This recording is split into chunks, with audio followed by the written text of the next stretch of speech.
বিসমিল্লাহ আলহামদুলিল্লাহ ওয়াসসালাতু ওয়াসসালামু আলা রাসূলিল্লাহ ওয়া বা'দ।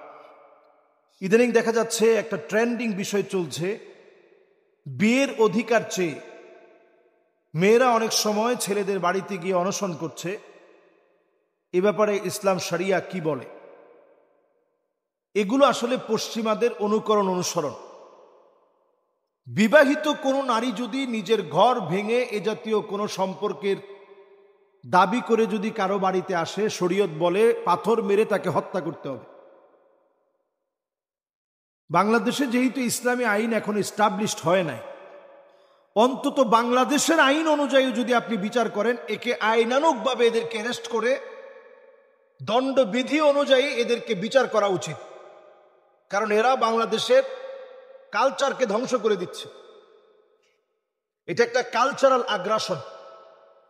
এটা কিন্তু গত কিছুদিন আগেও ছিল না, অথচ এই মাসে কয়েকটা এই জাতীয় ঘটনা ঘটছে। এই মাসে আপনি চিন্তা করেন, দিন দিন এটা বেড়েই চলছে। ছেলের বাড়িতে গিয়ে অনশন করছে এবং হিন্দু থেকে মুসলিম হয়ে যাবে, আবার মুসলিম থেকে হিন্দু হয়ে যাবে ছেলের জন্য। মাআযাল্লাহ, এই যে আমাদের একটা অবস্থা চলছে, এই অবস্থা থেকে বাঁচার জন্য আজকের এখানে পরিষ্কারভাবে আমরা বলতে চাই, কিয়ামতের আগে এই জিনা ব্যভিচারটা বেড়ে যাবে। নবীজি সাল্লাল্লাহু আলাইহি ওয়াসাল্লাম আমাদেরকে বারবার সতর্ক করেছেন। এমন অবস্থা হবে, ইস্তাহিল্লুনাল হিরা ওয়াল হারির, জিনা ব্যভিচার সয়লাব হয়ে যাবে। মানুষ এগুলারে হালাল মনে করবে, মানুষ এগুলাকে কোন রকম অপরাধ মনে করবে না।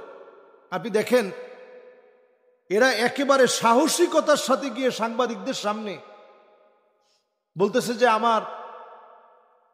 আমার যে সম্পদ, আমার যে ইজ্জত ছিল সেটা তুমি ছিনিয়ে নিয়েছো, সেটা তুমি ফিরিয়ে দাও। তা আপনি একটু চিন্তা করেন, যখন এই সম্পর্কে কেউ জড়ালো, জেনার সম্পর্কে জড়ালো একজন মুসলিম, জেনার কথা চিন্তায় আসলে আল্লাহর কাছে মাফ চাওয়ার কথা।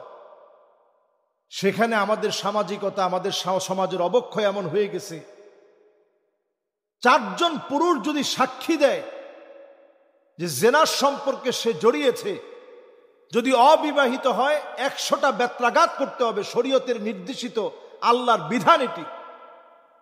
তাহলে আপনি চিন্তা করেন, এখন বর্তমান সময়ে মেয়ে নিজে এসেই বলতেছে, এই হচ্ছে ভিডিও প্রমাণ, এই হচ্ছে এভিডেন্স, এই হচ্ছে ছবি, আমার সাথে তার এই শারীরিক সম্পর্ক হয়েছে, এই সম্পর্কের কারণে আমি আমার অধিকার ফিরে পেতে চাই। তাহলে চিন্তা করেন, সে নিজেই নিজের অপরাধের কথা প্রমাণ করছে।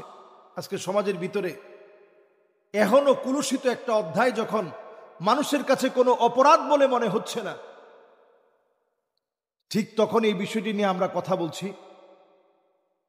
আল্লাহর হস্তে এই যুব সমাজকে যদি এখন ফিরিয়ে আনা না হয়, আগামীর সময়টা বড় ভয়াবহ হবে, বড় কুলুষিত হবে, ধরে রাখা যাবে না।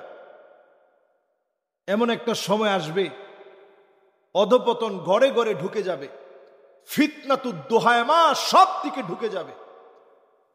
এই ঢুকে যাওয়া ফিতনা থেকে যদি নিজেকে হেফাজত করতে চান, বাঁচাতে চান, এখনই সময় আইনানুগভাবে স্বরাষ্ট্র মন্ত্রণালয় থেকে আইনানুগভাবে সিদ্ধান্ত নিতে হবে, আইনি বাস্তবায়ন ঘটাতে হবে, ধর্মীয়ভাবে মানুষকে সচেতনতা বৃদ্ধি করতে হবে। নিজের পারিবারিকভাবে সন্তান কোথায় যাচ্ছে, মেয়ে কোথায় যাচ্ছে, খবরদারি করতে হবে।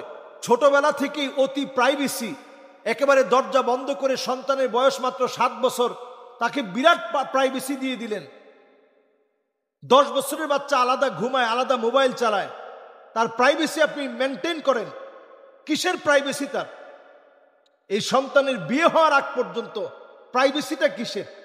হ্যাঁ, সন্তানের বয়স হয়ে গেছে 15-16 বছর, হতে পারে এই সন্তানের কাপড়টা ঘুমের ঘোরে একটু নড়ে চড়ে উঠছে, সরে গেছে, মা ঢুকার সময় 2টা নখ দিবে, সাথে সাথে মা ঢুকে যাবে, যাতে করে সন্তান অন্তত কোনো হালতে থাকলে সেটা যেন সে ঠিক করে নিতে পারে।